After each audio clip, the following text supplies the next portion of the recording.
ማንም ሰው ይህንን ሰምቶ ማመን አልቻለም። የማይጠበቅና አስደንጋጭ ነገር ተፈጥሯል።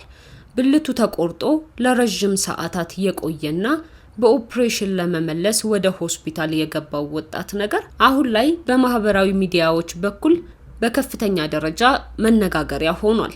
ለመሆኑ ይህ እንዴት ሊፈጠር ቻለ? ብልቱንስ ማን ቆረጠው? የሕክምና ሁኔታውስ በምን ተጠናቀቀ? የሚለውን ይዘንላችሁ ቀርበናል። እስከ ፍጻሜው ድረስ አብራችሁን ቆዩ። ሰላም እንደምን አላችሁ የሮም ቲዩብ ተከታታዮች። ሮም ቲዩብ አዳዲስና ወቅታዊ ጉዳዮችን ወደ እናንተ ይዘን የምንቀርብበት ቻናላችን ነው። ሰብስክራይብ፣ ሼር፣ ላይክ እና ኮሜንት እያደረጋችሁ አብራችሁን እንድትሆኑ እንጠይቃለን። ወደ ዝግጅቱ እንለፍ።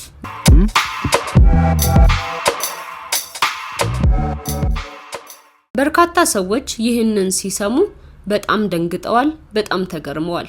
ይህ የሆነው በዚሁ በአዲስ አበባ አንድ ወጣት ላይ ነው። ይህ ነገር የተሰማው የቀዶ ጥገና ሊያደርግ በገባበት አለርት ሆስፒታል ሲሆን ከፍተኛ የሆነ ርብርብ የተደረገበትና ለመጀመሪያ ጊዜ የተደረገ ቀዶ ጥገና ተካሂዶበት ነበር። ተቆርጦ ለብቻው ተነጥሎ ለ9 ሰዓታት የቆየን ብልት መልሶ ወደ ነበረበት ቦታ በኦፕሬሽን መመለስ። ተቆርጦ የቆየበት ሰዓት ረጅም ቢሆንም እንኳን ዶክተሮቹ በሁኔታው ተስፋ አልቆረጡም ነበር። በፍጥነት ነበር ወደ ስራ የገቡት። በ10 እጥፍ ነገሮችን አጉልቶ ማሳየት የሚችል ማይክሮስኮፕ በመጠቀም ጥንቃቄ በተሞላበት መንገድ ቀዶ ጥገናው ተደርጓል። አስገራሚ የነበረው ነገር ደግሞ ከአንዲት ዘለላ ጸጉር በግማሽ የሚያንስ ቅጥነት ባላት ቀጭን ክር ነበረ የደም ስሮችና የነርቭ ዘርፎች በጥንቃቄ የተቀጠሉት። ይህንን ኦፕሬሽን በዋናነት ሲመሩ የነበሩት ዶክተርም ከፍተኛ የሆነ አድናቆት እያገኙ ሲሆን እዚህ ስራ ላይ የተሳተፉት ባለሙያዎች ባሳዩት ትልቅ ርብርብ መሳካቱን ዶክተሩ ሲናገሩ ተሰምቷል። ታዲያ የበርካቶች ጥያቄ የነበረው እንዴትና ማን ቆረጠው የሚለው ነበር። ይህንንም ጥያቄ እንግዲህ በርካታ ሰዎች ጉዳዩ በተጋራበት ሶሻል ሚዲያ ሁሉ ከስር እየገቡ ኮሜንታቸውን ሲያስቀምጡ ጥያቄያቸውን ሲያቀርቡ ነበር። ለዚህም መልስ የሚሆነውን ነገር ያገኘ ነው ዶክተሩ በታዲያስ አዲስ ላይ በሰጡት ቃለ መጠይቅ ሲሆን እንዲህ ሲሉ ነው መልሳቸውን የሰጡት።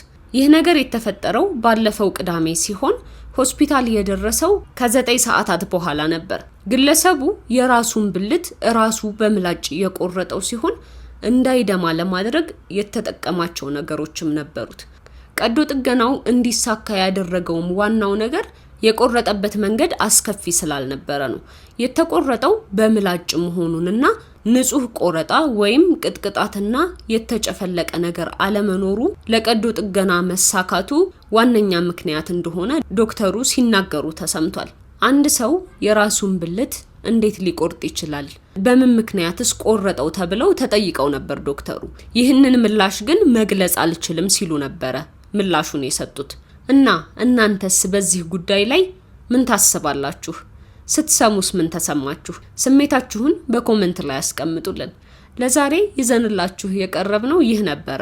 ሮም ቲዩብን ሰብስክራይብ፣ ሼር፣ ላይክ እና ኮሜንት እያደረጋችሁ ቤተሰብ እንድትሆኑ እንጠይቃለን። በሌላ መረጃ እስክንገናኝ ድረስ ሰላምና ፍቅር ለሁላችሁ ይሁን።